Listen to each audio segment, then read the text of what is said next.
Yeah.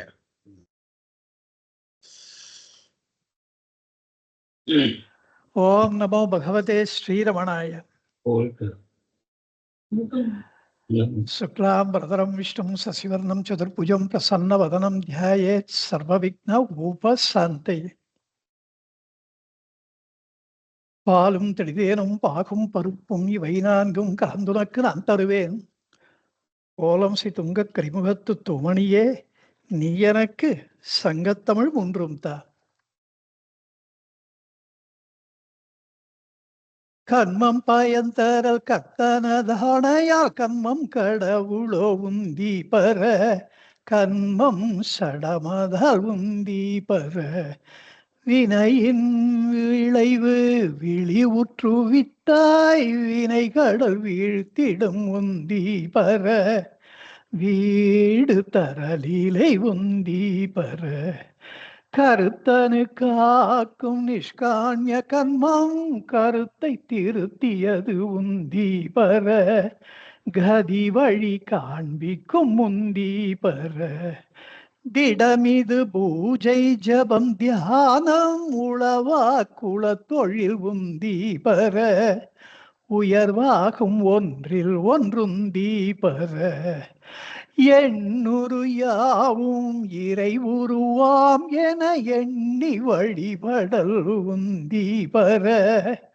ஈசனர் பூசனை உந்தி பர, வழுத்தலில் வாக்குச்சம் வாய்க்குச்சபத்தில் விழுப்பமானதம் உந்தி பர, விளம்பும் தியானமிதுந்தி பர, விட்டு கருதலின் ஆறுனை வீழ்ச்சி போல் விட்டிடாதுன்னலே உந்தி பர, விசேடமாய் உண்ணவே உந்தி பர, விசேடமாய் உண்ணவே உந்தி பர, இருடிகளெல்லாம் இறைவன் அடியை வருடி வணங்கினர் உந்தி பர, வாழ்த்து முழங்கினர் உந்தி பர, உற்றார் குருதி உபதேச உந்தியார் சொற்ற குருபரன் உந்தி பர, சுமங்கள வேங்கடன் உந்தி பர, பல்லாண்டு பல்லாண்டு பற்பன்னூறாயிரம் பல்லாண்டு பல்லாண்டு உந்தி பர, பார்மிசை வாழ்கவே உந்தி பர, இசையடு போரும் செவிமடு போரும் அசையற தேர்வோரும் உந்தி பர, வாழி பல ஊழி உந்தி பர, கற்கும் அவர்களும் கற்றுணர்ந்தாங்குத்தாம் நிற்கும் அவர்களும் உந்தி பர, நீடூழி வாழியே உந்தி பர, நீடூழி வாழியே உந்தி பர. ஓரெழுத்து என்றும் ஒன்றாய் ஒளிர்வதால் ஆர் எழுத வல்லாரதை, ஏகமக்ஷரம் ஹிருதி நிரந்தரம் பாசதே ஸ்வயம் லிக்யதே கதம். சாட்சாத் சர்வேஸ்வரனாகிய பகவான் ரமண மகர்ஷிகளுக்கு நமஸ்காரம். எந்த லோக மகாகுரு இந்த உள்ளது 40 சாரமாக உபதேச உந்தியார் என்னும் அந்த வேதாந்த கிரந்தத்தை அருளி தன் ஞானோபதேசங்களின் சுருக்கமாக அதில் வைத்து உந்தியார் பாடுதல் என்ற வழிமுறைக்கு காலகாலத்திற்கு ஒரு அற்புத கலை களஞ்சியத்தை படைத்தார் அந்த லோக மகாகுருவா பகவானுக்கு நமஸ்காரம். அவருடைய பாதார விந்தங்களிலே என்னுடைய ஹிருதயார விந்தத்தை என்றைக்கும் என்றென்றைக்கும் சமர்ப்பிக்கிறேன். உங்கள் எல்லோரையும் இந்த உள்ளது 40 சான்றிதழ் படிப்பின் கீழ் 23வது வகுப்புக்கு அன்போடு வரவேற்கிறேன். சென்ற வகுப்பிலே பகவான் கால தேசங்களை பற்றி அந்த 14, 15, 16 இந்த பாடல்களிலே மிக தெளிவாக விளக்கி கொடுத்ததை பார்த்தோம். இந்த 17, 18ஆம் பாடல்களிலே பொதுவாக எல்லோருக்கும் தோன்றுகின்ற ஒரு ஐயப்பாட்டை அவர் இதற்குரிய இந்த பாடல்களுக்குரிய ஒரு கருத்தாக அவர் எடுத்துக்கொள்கிறார். இந்த ஐயப்பாட்டை தீர்க்கும் வகையிலே இந்த பாடல்களை அவர் இயற்றியிருக்கிறார். இதிலே பகவான கூட பல்லாயிரக்கணக்கிலே, பல லட்சக்கணக்கிலே அடியவர்கள் வந்து தரிசனம் செய்துவிட்டு சென்றிருக்கிறார்கள். குஞ்சுசாமி ஒரு முறை என்கிட்ட சொன்னார். இததான் சொன்னார். நான் பகவான்கிட்ட கேட்டேன், எவ்வளவோ பேர் வரா. பௌர்ணமி ரொம்ப விசேஷம் திருவண்ணாமலை. மாதா மாதம் வருகிறார்கள். ஏதோ வருஷத்துக்கு ஒரு வாட்டின்னு இல்ல. ஒரு பொங்கல் அன்றைக்கு, தீபாவளி அன்னைக்குன்னு இல்ல. மாதா மாதம் பௌர்ணமிக்கே லட்சக்கணக்கிலே மக்கள் வருகிறார்கள். வர்றவா எல்லாரும் ரவணாசிரமம் வராம போனதே கிடையாது. பகவான தரிசனம் பண்ணாம போனதே கிடையாது. அப்படிப்பட்ட சூழ்நிலையில ஏதோ ஒருத்தர் 2 பேர் தான் அவருடைய அந்த தேஜஸ, அந்த சிவ தேஜஸை அவர்களால் உணர முடிகின்றது. இது ஏன் பகவானே அப்படி இருக்கு? எப்படி அவ்வளவு பெரிய ஒரு இட் இஸ் சோ கான்ஸ்பிகுவஸ். நீங்க சாக்ஷாத் பரமேஸ்வர வஸ்து பகவான் எதிர அப்படி சொல்லிட மாட்டாரு. என்கிட்ட சொல்றார், ஒரு சாக்ஷாத் ஒரு பரமாத்மா வஸ்துவே இங்க உட்கார்ந்துருக்குன்னும் பொழுது, எப்படி அது அவ்வளோ பேருக்கு தெரியாம போறது? இதுக்கு பகவான் சொன்னாராம், இப்ப என்னை என்ன பண்ண சொல்ற? நான் ஞானி அப்படின்னு எழுதி நெத்தியில ஒட்டிக்க சொல்றியா? அப்படின்னார். நான் கேட்டதனுடைய அர்த்தமே வேற. அது பகவான் அப்படி ஒரு பதில் சொல்வார் நான் எதிர்பார்க்கல.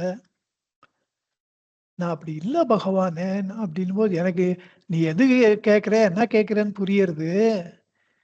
நீயே யோசிச்சு பாரேன். ஒரு ஞானிக்கும், அஞ்ஞானிக்கும் என்ன பெரிய வித்தியாசம் இருக்க முடியும்னு நீ நினைக்கிற? புற தோற்றத்துல அப்படின்னு கேட்டாராம். ஒருவேளை இந்த மாதிரியான நினைப்புகள் குஞ்சுசாமிகள் வந்தது 1920ல அவர்கிட்ட வந்து சேர்ந்தார்.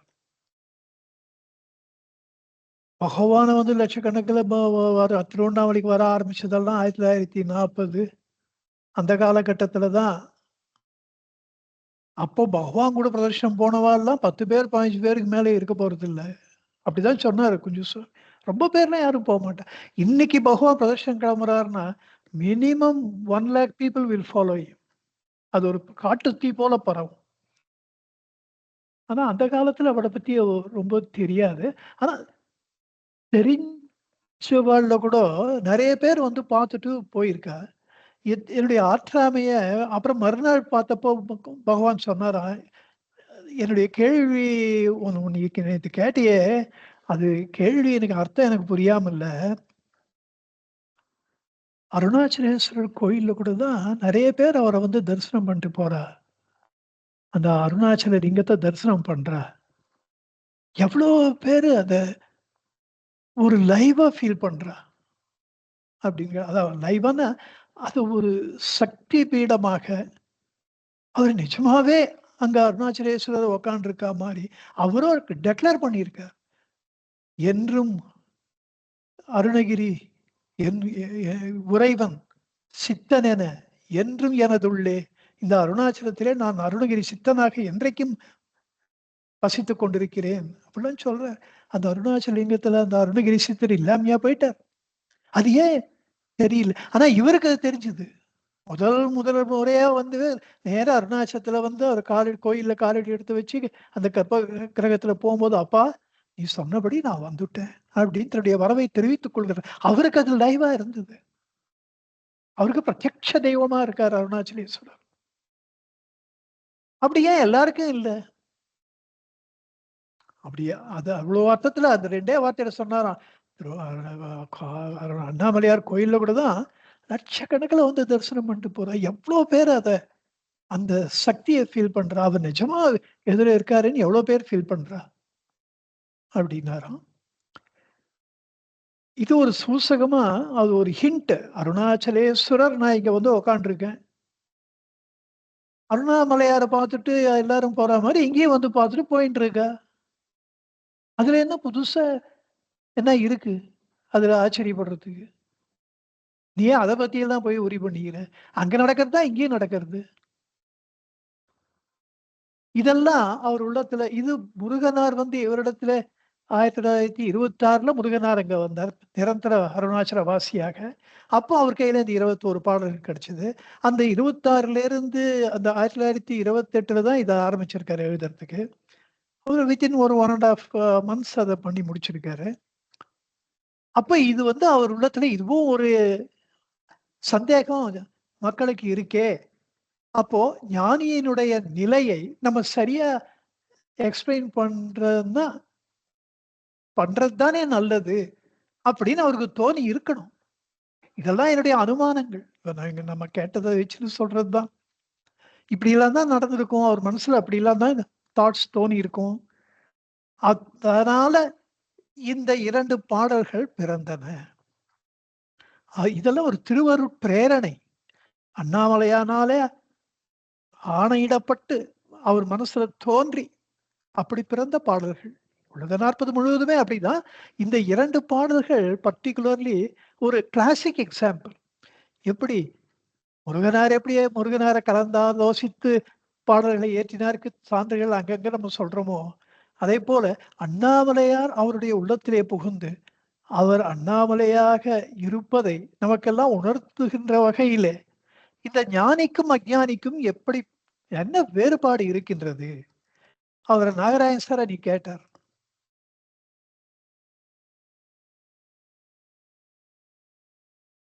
அஜாதத்திலே ஞானி இருக்கார். அது பொய்த்தோற்றம். உலகம் என்பது பொய்த்தோற்றம் என்பதே ஒரு தியரட்டிக்கலா உணர்ந்து கொள்ளக்கூடிய அந்த விவர்த்த சித்தாந்தம் at best it can be only intellectual unless it becomes experience இல்லையா? அப்படி இருக்கும்போது என்ன வித்தியாசம்? ஞானிக்கும், அஞ்ஞானிக்கும் நம்ம என்ன அவர் அஜாதத்துல இருக்கார், அஞ்ஞானி விவர்த்த சித்தாந்தத்தை விளங்கிக் கொண்டவராக இருக்கிறார், அல்லது அத பத்தி ஒண்ணுமே தெரியாதவரா இருக்கார். இந்த 2 கேட்டகரி தான் அஞ்ஞானில. இதற்கு இந்த 2 பாடல்களிலே பகவான் அவருடைய அனுபவத்தை சொல்லுகிறார். அதாவது அஜாத நிலையிலே ஞானி வாழ்கிறார். விவர்த்தமாகி இந்த பொய்த் தோற்றத்திலே அஞ்ஞானி வாழ்கிறான். அப்படின்றத இந்த 2 பாடல்கள்ல அவர் வெளிப்படுத்துகின்றார். அவர் வெளிப்படுத்துகின்ற விதம் ஒரு அற்புதம். ஒரு அதிசயம். இப்படியெல்லாம் வெளிப்படுத்துவது என்பது, இந்த அனுபவத்தை வார்த்தைகளிலே கொண்டு வருவது என்பது அசாத்தியம். அசாதாரணமானது. கண்டவர் விண்டிலர், விண்டவர் கண்டிலர் என்பார்கள். இவர்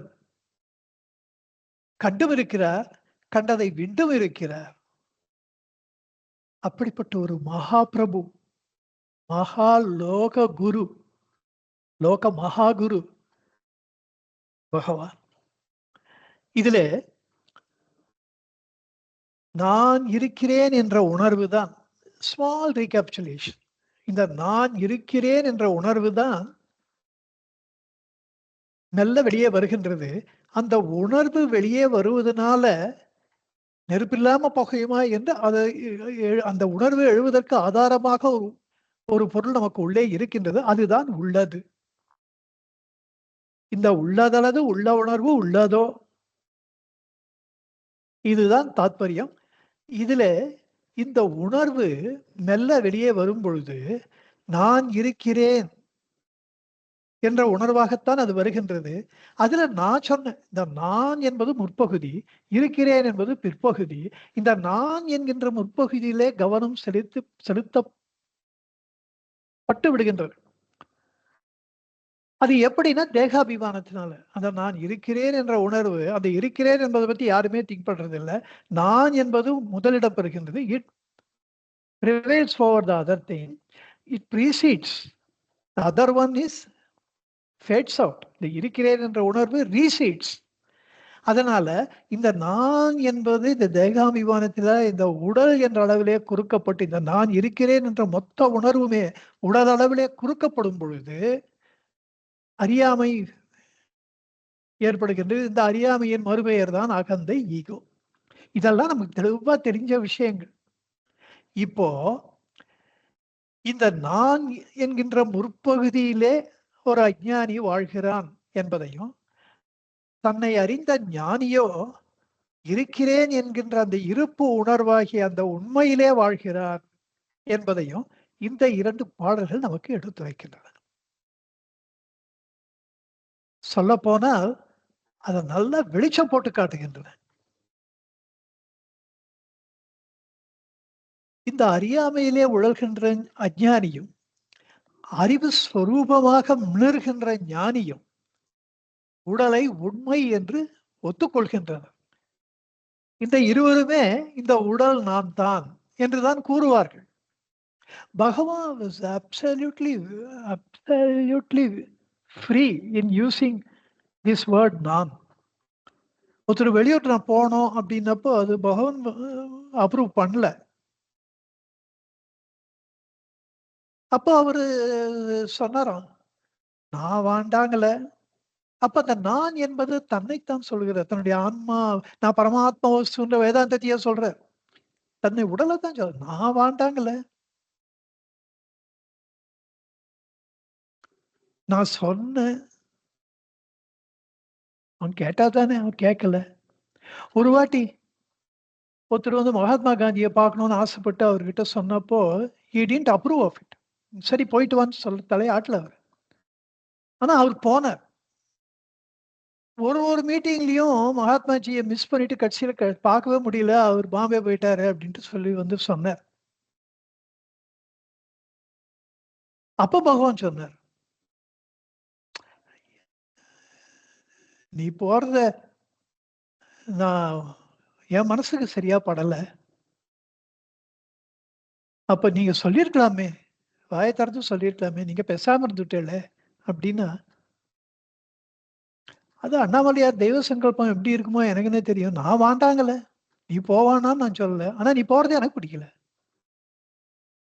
இதுதான் ஞானி வந்து தன்னை உடல் என்பதை உணர்ந்தவராக இருக்கிறார். அந்த உண்மையை உணர்ந்தவராக இருக்கிறார். அஞ்ஞானியும் அப்படித்தான் இருக்கிறார். இந்த அஞ்ஞானிக்கும் இந்த ஞானிக்கு இருக்கிற வித்தியாசம் என்னன்னா, இந்த அஞ்ஞானி உடலை உண்மை என்று நம்புகிறான். ஞானியோ அதை பொய்த்தோற்றம் என்று நினைக்கிறார். அஞ்ஞானியோ இந்த உடல் மட்டுமே நான் என்று உடல் அளவிலான வாழ்க்கையை வாழ்கிறான். அந்த மனப்பான்மைக்கு ஏற்றவாறு அவன் செய்கின்ற உலகத்துல அவன் பண்ற காரியங்கள் அத்தனையும் அப்படித்தான் இருக்கு. அவனுடைய செயல்பாடுகள் ஃபுல்லா அப்படித்தான் இருக்கு. உடலை பேஸ் பண்ணி தான் இருக்கு.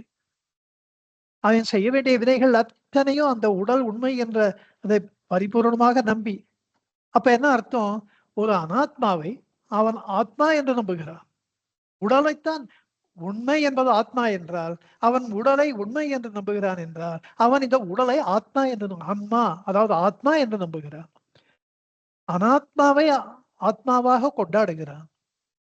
அதனால தான் இந்த வேதாந்த நூல்கள்லாம் என்ன சொல்றது முதல்ல, அப்பா காயமே இது பொய்யடா, காற்றடைத்த பையடா. இப்படிலாம் சொல்றதுக்கு காரணம், உடலை நம்பாதப்பா. இது நிலையற்றது. நீ நினைச்சுக்கிற இந்த உடல் பஞ்ச கோஷங்களாக ஆகி இருக்கின்றது. அந்த பஞ்ச கோஷங்கள் எல்லாம் பொய். 3 சரீரங்கள் உனக்கு இருக்கின்றன. அவை அத்தனையும் உன்னுடைய மனோ கற்பனைகள். இந்த பஞ்ச ஞானேந்திரியங்கள், பஞ்ச கர்மேந்திரியங்கள், ப பிராணாதி பஞ்ச வாயுக்கள், மனம் மாதி 4 அந்தக்கரணங்கள் எல்லாமே பொய்ப்பா. இதெல்லாம் நம்பாத. இவை எதுவுமே நீ அல்ல. அப்ப நீ எது என்றால், உனக்கு உள்ளே அறிவு சொரூபமாக நான் நான் என்று ஸ்மரித்துக் கொண்டு உன்னை உனக்கு உணர்த்துகின்றதே, அதுவே நீ. தத்துவம் அசி. நீ அதுவாக இருக்கிறாய். இந்த ஒரு வார்த்தையை வேதம் நமக்கு சொல்லதினாலே, இந்த ஒரு மகா வாக்கியத்தை, அது நான் இன்னும் 3 மகா வாக்கியம் சொல்றது. அயம் ஆத்மா பிரம்மா, அயம் இந்த ஆத்மா, இந்த பரமாத்மா வஸ்து. No, no. இந்த ஜீவாத்ம வஸ்து, ஜீவான்மா, அயம் ஆத்மா, பிரம்மா. இந்த ஜீவான்மாவே பிரம்மா. கான்சியஸ்னஸ் இஸ் பிரம்மம். ஞானம் பரம்பலம். பிரக்ஞானம் பிரம்மா. இதெல்லாம் மகா வாக்கியங்கள். இந்த 4 மகா வாக்கியங்களுக்காகவே வேதம் போற்றத்தக்கது. இத ஒழுங்கா ஒருத்தர் புரிஞ்சுக்க முடியும் என்றால், இந்த உலகத்திலே லோகாயத்தமான உலகத்திலே இருக்கின்ற 90% துன்பங்கள் பஞ்சு போல பறந்துவிடும். தெரியறதில்ல. இந்த ஒன்றிற்காகவே இந்த கலாச்சாரம், இந்த சனாதன தர்மம் போற்றத்தக்கது. உலகெங்கும் இது காட்டு தீ போல பரவ வேண்டும். அப்படி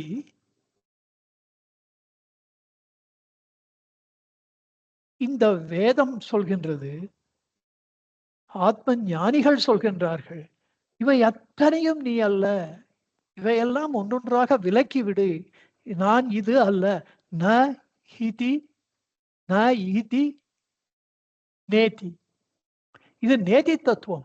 this is a process of exclusion or elimination. இப்படி ஒன்றை ஒன்று விலக்கிக் கொண்டே வருவது. கடைசியில எது விலக்கப்பட முடியாமல் எஞ்சி நிற்கின்றதோ அதுவே நான் என்று அதை கெட்டியாக பிடித்துக் கொள்வது. இந்த மாதிரி தன்னை கெட்டியாக பிடித்துக் கொண்ட ஒரு ஞானி அந்த ஞானான்ம நிலையிலே தனக்கு அந்நியமாக வேறு ஒன்றையுமே அவன் பார்ப்பதில்லை. இந்த ஞானியின் உடலும் கூட, அதன் கூட சேர்ந்த உலகம், மனம், இந்த அகந்தை, இவை எல்லாமே இந்த மூலத்தானத்திலிருந்து இந்த பரமாத்ம வஸ்துவினுடைய பொய்த் தோற்றங்கள் என்பதை ஞானி உணர்ந்திருக்கிறார். இது மிகப்பெரிய ஒரு விஷயத்தை நான் உங்களுக்கு சொல்ல போறேன். அதாவது அந்த ஞானி தனக்கு உள்ளே இருக்கின்ற அந்த பரமாத்ம வஸ்துவை உணர்ந்தவுடன் அந்த ஒளி அவரை ஆக்கிரமித்துக் கொள்கின்றது. அந்த அறிவு அந்த ஞானம் என்பது பிரகாசிக்கின்றது. எப்பொழுதுமே ஒண்ணு வச்சுக்கோங்க, ஒரு ஒளி இருந்தால் அதுக்கு நிழல் இருக்கும். இந்த ஆன்ம ஒளி உள்ளத்திலே தோன்றினால் அதற்கே உரிய ஒரு நிழல் தவிர்க்க முடியாது. நிழலை எப்படி நம்ம தவிர்க்க முடியும்? இந்த நிழல் நேரத்துக்கு தகுந்தாப்புல, இடத்துக்கு தகுந்தாப்புல, கால தேசங்களுக்குள்ளே அகப்படுவது. அது மாறிக்கொண்டே இருக்கும். சூரிய ஏத்தும் போது நிழல் ஒரு மாதிரி இருக்கும், நீளமா இருக்கும். உச்சி வெயில்ல குறைஞ்சி இருக்கும். நமது பெரியவர்கள்லாம் அந்த நிழல் இருக்கக்கூடாது அப்படின்னு ஒரு ஆர்வத்தினால கோபுரங்கள் கட்டும்போது அண்ணாமலையாருடைய கோவில் நிழல் ஒரு நாள் முழுதும் கீழே விழாது. அப்படி ஒரு கட்டிடக்கலை நிபுணராக அவர்கள் அதில் அவர்கள் சொல்ல இருந்தார்கள். அதிலே அவர்கள் சொல்ல வருகின்ற விஷயம், பரமாத்ம வஸ்துவாகிய ஆன்ம ஒளி ஒன்றே உள்ளது. நிழல் என்பது இல்லவே இல்லை. ஆனா நிழல் இல்லாம எப்படி இருக்க முடியும்? இது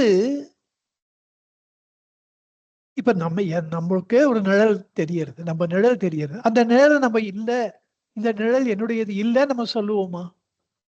இப்படித்தான் ஞானியும் கூட இந்த பொய்த்தோற்றங்களாகிய இந்த உடல், உலகம், மனம், கடவுள், உலகு, உயிர், இறை, இது எல்லாமே பொய்த்தோற்றங்களாக இருந்தாலும் கூட அவை அத்தனையும் தன்னுடைய நிழல் என்பதை உணர்ந்தவராக இருக்கிறார். அந்த நிழலை நான் இல்லைன்னு எப்படி அவர் சொல்ல முடியும்? யோசிச்சு பாருங்க. நம்முடைய நிழலை, என்னுடைய நிழலை நான் என்னுடையது அல்ல என்று எப்படி சொல்ல முடியாதோ, இந்த நிழல் எந்துதானே. அப்படித்தான் ஞானியும் இந்த உலகம், அதனுடைய பொய்த்தோற்றம், உடல், மனம், இவை எல்லாம் அந்த ஞான ஸ்வரூபத்தினுடைய நிழல்கள். அதனால தான் மெதுவா அந்த உணர்வு மெல்ல மெல்ல வெளியே வரும்போது எடுப்பிலேயே உடல் அளவாக குறுக்கப்படுகின்றது. அப்போ அந்த நிழல் தோன்றுகின்றது. ஜோதி ஸ்வரூபம் உள்ள அணையாமல் எப்போதுமே இருந்து கொண்டிருக்கின்றது. நமக்கு உள்ளே இருக்கின்ற இந்த ஒளியை யாருமே மறைக்க முடியாது, மறுக்க முடியாது. நான் இல்லை என்று சொல்லவே முடியாது.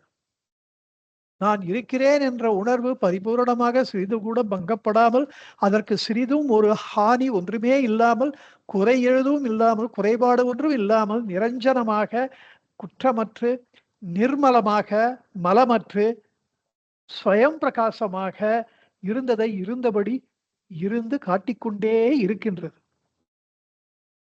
ஆனால்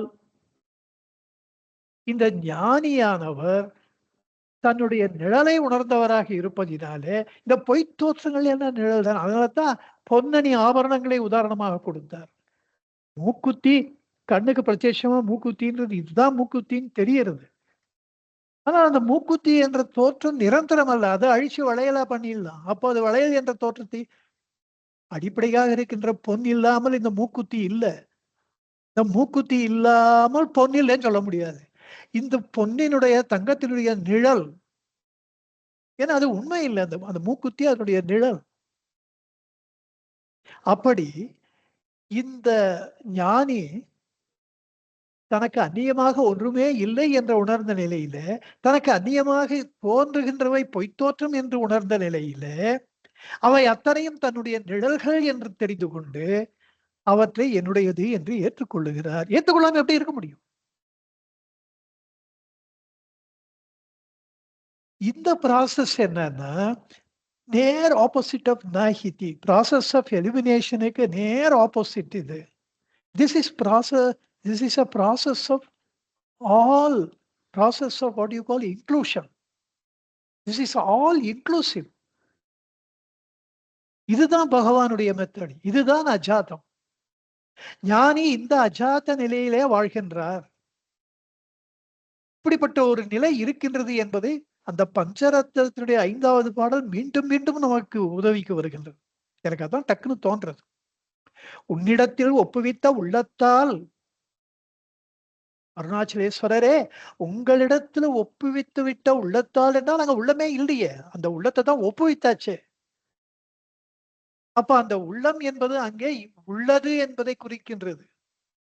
அந்த நிலை உன்னிடத்தில் ஒப்புவித்த உள்ளத்தால் என்கின்ற நிலை உள்ளது என்ற நிலையை குறிக்கின்றது. அந்த உள்ளதை முழுவதுமாக உணர்த்த நிலையை குறிக்கின்றது. அங்க மனம் என்பது அகந்தேவையப்பட்ட மனம் இல்லை. அதுதான் ஒப்புவிச்சாச்சு, சரண்டர் பண்ணியாச்சு.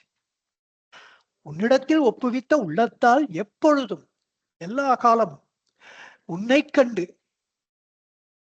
24 மணி நேரமும் பார்க்கின்ற அத்தனையும் அருணாச்சலேஸ்வருடைய சொரூபங்களாக பார்த்து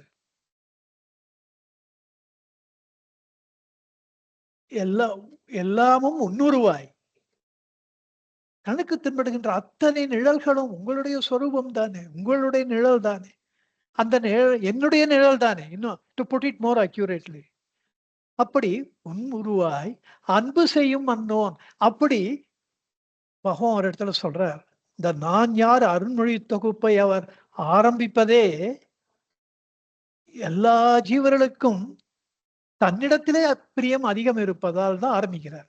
ஒருத்தனுக்கு தன்னிடத்துலதான் மிக அதிகமான பிரியம் இருக்கு. எல்லாவற்றையும் விட்டுடுவான். உக்ரைன்ல, ஆப்கானிஸ்தான்ல சொத்து பத்து மனைவி மக்கள் குழந்தைகள் எல்லாம் தூக்கி வெளில போடுறான் அந்த அமெரிக்கன் ஸ்கைல. இந்த குழந்தையாவது நன்னா இருக்கட்டும். அது எப்படி வளரும் யார் பார்த்துப்பா தெரியல. கொல்றதுக்கு மனசு வரல. தூக்கி அந்த இது கம்பி பார்புடு வயர்ல எலக்ட்ரிசிட்டி அதுக்கு படாம தூக்கி போடுறா. அப்படியெல்லாம் எல்லாத்தையும் போடுறா. ஆனா தன்னை உயிரை துறப்பதற்கு ஒருவனும் ஒருப்படுவதில்லை, ஒருவனும் விருப்பப்படுவதில்லை. தன்னிடத்தில் அளவு கடந்த பிரியத்தை வைத்திருக்கிறார்கள். இப்போ தான் இங்கே எங்கும் பறந்து எதிலும் இருந்து எல்லாமாயாக இருக்கிறோம். இந்த பொய்த்தோற்றங்களும் நான் தான் என்றால் அந்த பொய்த்தோற்றங்களை எப்படி வெறுக்க முடியும்?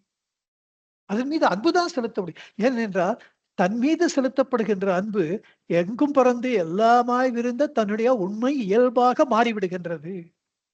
அப்ப ஸ்ரீ ரமண புராணத்துல பாருங்க சொல்றார் முருகனார். முருகனார்னா கடைசியில வருது, அதனால பகவான் தான் அதை எழுதியிருக்கணும். இயல்பில் பேர் இன்புருவாய் எய்தலால் தன்னின் அயல்களில் எல்லாம் மிகுமை அன்பு சேர் உன்னை வெறுப்பதாய் உள்ளம் வியர்ப்பது தன் பெட்பை மறுப்பதாம் மூட மதிமயக்க மாத்திரமாம். இயல்பில் பேர் இன்புருவாய் எய்தலால் உன்னுடைய சுபாவத்தினால நீங்கள் இன்பமே உருவாக அன்பே உருவாக இன்பத்தை வாரி வாரி வழங்குபவராக இருப்பதினால பகவானே இயல்பில் பேர் இன்புருவாய் எய்தலால் தன்னின் அயல்களில் எல்லாம் மிக அன்பு சேர் உன்னை தனக்கு அந்நியப்பட்ட எல்லாவற்றிலும் தனக்கு அந்நியமாக இருக்குன்னா அது அத்தனையும் தன்னுடைய நிழல்கள். தன்னுடைய நிழலை நாம் வெறுக்க முடியுமா? யாராவது வெறுப்பாளா? அப்படி அது அன்புதான் செலுத்துவோம். இங்கே நிழல் என்று சொல்லப்படுவது ஜடம், உயிரற்றது. ஆனால் இங்கே நிழல் என்று சொல்லப்படுவது உண்மையாக நம்மை போன்ற உலவுகின்ற மனிதர்களாக, உலகமாக அப்படி இருக்கு இந்த பொய் தோற்றம். அப்போ இங்க அந்த ஆத்மவஸ்துடைய ஒளிக்கதிர் அந்த ஒரு உடல்லையும் இருக்கிறதுனால அவை அத்தனையும் தானே வாகையினாலே, அவை அத்தனையும் தன்னுடைய நிழல்கள் என்பதினாலே, அதன் மீது தாம் தன்னுடைய அன்பு எங்கும் பறந்து எதிரும் இருந்து எல்லாமாய் அந்த தன் மீது வைக்கின்ற அன்பு இந்த அண்டாண்டு கோடி சராசரங்கள் அனைத்தின் மீதும் வைக்கின்ற அன்பாக மாறுவதினாலே இயல்பில் பேர் இன்புருவாய் எய்தலால் தன்னின் அயல்களில் எல்லாம் மிக அன்பு சேர் உன்னை. அப்படி எல்லாவற்றையும் நேசிக்கின்ற உன்னை வெறுப்பதாய் உள்ளம் வியர்ப்பது. நாத்திகர்கள் அப்படிப்பட்ட உன்னை வெறுக்கிறார்கள். அப்படி வெறுப்பது தம் பெட்பை மறுப்பதாம். அவர்களே அவர்களுடைய சுபாவம் இன்பமாக இருக்கின்றது, அன்பாக இருக்கின்றது என்பதை மறந்து விடுவதனாலே இது நடக்கின்றது. தம் பெட்பை, பெட்புன்னா தன்மை, தன்னுடைய சுபாவத்தை, இயல்பை, தன்மையை, தன்னுடைய பெட்பை அவர்கள் மறந்து விடுகிறார்கள். அது ஏன்னா மூட மதிமயக்க மாத்திரமாம். இந்த அகந்தையினாலே இந்த உடலை நாம் என்று எண்ணுகின்ற அந்த தேகாபிமானத்தினாலே ஒரு அகந்தை மதி மயக்கம் ஏற்பட்டு அதனால் அவர்கள் அவ்வாறு செய்கின்றார்கள். அப்படி சொல்றாரு. அதைத்தான் இவரும் இங்க உன்னிடத்தில் ஒப்புவித்த உள்ளத்தால் எப்பொழுதும் உன்னை கண்டு எல்லாமும் முன்னுருவாய். அதேதான் இங்கேயும் சொல்றாரு. இதேதான் அவர் அங்கேயும் சொல்லியிருக்கார். அப்படி சொல்லணும். உன்குருவாய் அன்பு செய்யும் அன்னோன், அப்படி அன்பு செய்கின்ற ஞானி அருணாச்சலா வெல்கும். அவன் தான் தன்னுடைய வாழ்க்கையிலே வெற்றி அடைந்தவனாகிறான். அவன் எப்படி இயல்கின்றான் இருக்கின்றான் என்றால் இன்புருவாம் உன்னிலாழ்ந்தே பேர் இன்ப உருவாக இருக்கின்ற உன்னுடைய அந்த இன்பத்திலே மூழ்கியவனாக, அந்த இன்பத்தை வாரி வாரி கொடுப்பவனாக, எல்லாவற்றையும் பார்க்கின்ற அனைத்தையும் தானாக பார்க்கின்றான். எதையும் அவன் நான் இல்லை என்று சொல்வதில்லை. இப்படி ஒரு நிலைமை அஜாத நிலையில ஞானிக்கு இருக்கின்றது என்பதனாலே ஆஹா அப்போ உலகத்தையும் பிரம்மம் தான் நினைச்சுக்கணும்ன்றது எவ்வளவு பொய்மையான வாதம். இப்போ அது உங்களுக்கு புரியும். நான் மறுபடியும் அதை எக்ஸ்பிளைன் பண்ண வேண்டிய அவசியம் இல்லை. இப்ப நீங்க அப்ப நான் சொன்ன அந்த பாட்டுக்கு சொன்னதெல்லாம் நீங்க இப்ப போய் மறுபடியும் யூ ரீவிசிட் தட், மறுபடியும் கேட்டு பாருங்க. அதை நான் அனுப்பி வைத்த ஆர்டிகல்ஸ் படிச்சு பாருங்க. கிளியரா இருக்கு பகவானுடைய அனுபவம். அதை வார்த்தைகளே கொண்டு வருகின்றது அவ்வளவு ஒரு பெரிய அற்புதம். இப்படிலாம் யாரும் செய்யவே முடியாது. அவர் எப்படித்தான் இதை அந்த அளவு கொண்டு வந்திருக்கிறார் நினைக்கிறதுக்கு பிரமிப்பா இருக்கு. இப்பொழுது இந்த நிழல் நான் அல்ல என்பதை எப்படி நான் மறுக்க முடியாதோ, நான் எப்படி இல்லைன்னு சொல்ல முடியாதோ, எப்படி அந்த இந்த நிழல் என்றுதான் எப்படி நம்ம சொல்றோமோ, நம்ம ஒரு அஞ்ஞானி எப்படி சொல்றோமோ அப்படி ஞானி இந்த உருவெளி தோற்றங்கள் அத்தனையும் உடல், மனம், அகந்தை, கடவுள், உலகம் இவை அத்தனையையும் நான் அல்ல என்று சொல்லுகிறார். இவை அத்தனையும் நான் தான் சொல்றார். இத எப்படி இருக்குன்னா சுருக்கமா ஒரே வார்த்தையில சொல்லணும்னா இந்த அஞ்ஞானி உடல் தான் நான் என்கிறான். ஞானியோ உடலும் நான் என்று கூறுகிறார். ரெண்டுத்துக்கும் such a huge difference இருக்கு. இத கிளியரா சொல்றதுக்கு தான் கடைசி வரியில இன்னவர்தம் பேதம் ஈதன், இவர்கள் இருவருக்கும் இருக்கின்ற பேதம் இதுதான். அதாவது தன்னை தனுவென்பான் ஞானி, தானாக கொள்வான் தன்னை அறிந்த ஞானி. இது ஒரு ஏகான்ம பஞ்சம். தன்னை தனு என் தனுனா உடல், தன்னை உடல்தான் நான் என்று சொல்வான் அஞ்ஞானி. தானாக கொள்வான், இந்த உடலும் எனக்குள்ளே இருக்கின்றது என்று தானாக கொள்வான் என்று தன்னை அறிந்த ஞானி தரி. ஞானிக்கு இதுவும் அவனுக்கு உள்ளே இருக்கின்றது. அதனால தான் இந்த எல்லாம் இந்த பெரும் விஷயத்த சொல்றதுக்கு தான் உடல் நானே உணர்வு உள்ளார்க்கு இல்லார்க்கு. உணர்வு இல்லார்க்கு உள்ளார்க்கு. உடலளவாம் உடல் நானே தன்னை உணரார்க்கு உணர்ந்தார்க்கு. உடலளவே நான் தன் உணரார்க்கு. உடல் அளவுதான் நான் தன் உணராதவன். உடல் உள்ளே அந்த உடலும் நான் என்று சொல்லுகின்ற உடல் உள்ளே அந்த உடல் அந்த ஞானிக்கு உள்ளே இருக்கின்றது. இதுதான் முருகனார்கிட்ட ஒரு வாட்டி நான் கணக்கம்மா கிட்ட கேட்டேன். பகவான் கிட்ட முருகனார் இன்ட்ரெஸ்டிங்கா ஏதாவது ஒண்ணு சொல்லுங்களாமா அப்படின்னு. அப்ப சொன்னார்.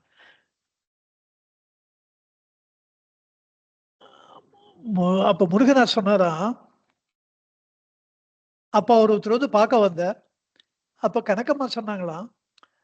பகவான் வந்து அவரு பகவான் ஆசிரமத்துல இருக்காரா? வெளில போயிருக்காரான்னா, அவர் எங்கேயும் வெளில போமாட்டாரு. அவர் ஆசிரமத்துல தான் எப்பவுமே இருப்பாரு. அவங்க அதுலதான் இருக்காரு. நீங்க போய் பாருங்க அப்படின்னு. அப்போ முருகனார் அவ போயிட்ட அப்புறம் சொன்னாராம் கனகம்மா கிட்ட, "ஏம்மா இப்படி மாத்தி சொல்லிட்டியே! பகவான் எங்க ஆசிரமத்துக்குள்ள இருக்கார்? ஆசிரமம்னா அவரு உள்ள இருக்கு" அப்படின்னாராம். அது ரொம்ப அது முதல்ல அவர் சொன்னப்போ எனக்கு புரியல. அப்புறம் அவரு இந்த அத பத்தி ஒரு 2 மணி நேரம் பேசி எனக்கு கத்துக் குடுத்தாரு. எப்படி பகவான் இப்ப நம்ம சொல்றதெல்லாம் தான். இதெல்லாம் தான் அவர் சொல்லியிருப்பார். இது ஆசிரமம் எப்படி ஒரு அஞ்ஞானி உடல் தான் நான் என்று நினைப்பதனாலே அந்த அஞ்ஞானி ஆசிரமத்திலே இருக்கிறார். போனா ஆசிரமத்துக்குள்ள போனா நம்ம ஆசிரமத்துல இருக்கோம். ஆனால் தன்னை உணர்ந்த ஞானி அங்க உள்ள போனா பகவான் மாரி இருக்கவாளுக்கு அந்த உடலும் அவருக்கு உள்ளே இருப்பதினாலே ஆசிரமமும் அவருக்கு உள்ளே இருக்கு. அண்டாண்ட கோடி சராசரங்கள் அத்தனையும் அவருக்கு உள்ளே இருக்கும் பொழுது இந்த ஆசிரமமும் அதுல பார்ட் அண்ட் பார்சலா தான் இருக்க முடியும் அப்படின்னு அர்த்தம். உடல் உள்ளே அது ஏன்னா தன் உணர்ந்தார்க்கு தன்னை உணர்ந்தவர்களுக்கு எல்லையற தானொளிரும் நான் இதுவே. அந்த ஞானிக்கு எங்கும் பறந்து எதிலும் விரும்பி எல்லையற்று எல்லாமாய் இருக்கின்ற அந்த தான் தான் அந்த நான் அந்த பரமாத்ம வஸ்து இதுவே. அவர் அந்த ஞானி பரமாத்ம வஸ்துவாகவே இருக்கிறார். அந்த நான் அவருக்கு அதுதான். நம்ம நினைச்சுக்கிற அகந்தை நான் இல்ல அவருடைய நான். இன்னவர்தம் வேதம் ஈதன். இப்படி இத ஒரு முறை புரொஃபசர் கே. சுவாமிநாதன் கிட்ட பேசும்போது, அவர் 1940லேருந்து 1950 வரைக்கும் அடிக்கடி போயின்னு வந்துன்னு இருந்தார். ஆசிரமத்துக்கு. அடிக்கடின்னு வாரம் போயிடுவார். பகவான பத்தி அவருடைய ஸ்டூடண்ட் மூலமா தெரிஞ்சுண்டார். சுப்பிரமணியம்னு ஒருத்தர் மூலமா. அவர்தான் முதல்ல அவர் பகவான் கிட்ட போய் அழைச்சுன்னு போய் தரிசனம் பண்ணி வச்சார். அதுக்கப்புறம் வாரம் போயிட்டு இருந்தாராம். புரொஃபசர் என்கிட்ட சொன்னார். அவர வந்து நான் 1985லேருந்து அவர் மறைவு காலம் வரையில இதுல அவர ரமணகேந்திரால வாரம் பார்ப்பேன். ஒரு ஈசி சேர் போட்டுன்னு உட்காந்துருப்பார். இல்ல தர்மாலயால அவர் வீடு பேரு தர்மாலயா. அங்க போய் பார்ப்பேன். அவர் ஒரு முறை போனப்போ, கடைசியில 1950 அந்த புற்றுநோய் பகவான வாட்டி வதைத்த நேரம். அப்போ லேசா ஒருத்தர் தொட்டா, "அப்பா மலைய வைக்கிற மாரி இருக்கு" அப்டின்னாராம் பகவான். அப்போ அப்படியே அழுதுட்டாராம் அந்த அடியவர். அவ்ளோ வலிக்கிறதா பகவானு. அவரால அப்ப அவர் அழறத பார்த்துட்டு பகவான் சொன்னாராம், "இதுக்கு ஏன் அழற? இதுக்கு ஏன் அழற? வலியும் நமக்கு அந்நியம் இல்லவே. எப்போ அதாவது என்ன அர்த்தம்னா, எப்போ நாம் ஆன்மவயப்பட்டு ஞானத்தை உற்று அந்த பேரின்பத்துல அதுக்கு எக்ஸ்ட்ரீம் ஆப்போசிட் பொசிஷன். அவ்வளவு இன்பத்தை சதா அனுபவித்துக் கொண்டிருக்கிறோம்.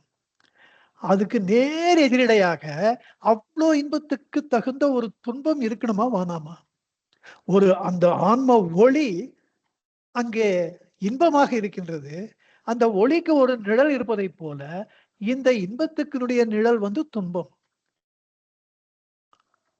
நீங்க அந்த எலும்பு முறிவு அத செட் பண்ணும்போது, அந்த உடல்னால ஏற்படுகின்ற துன்பம் அபரிமிதமா இருக்கும். எனக்கெல்லாம் அந்த ஸ்பைனல் கார்ட் கம்ப்ரஷன் வந்தப்போ,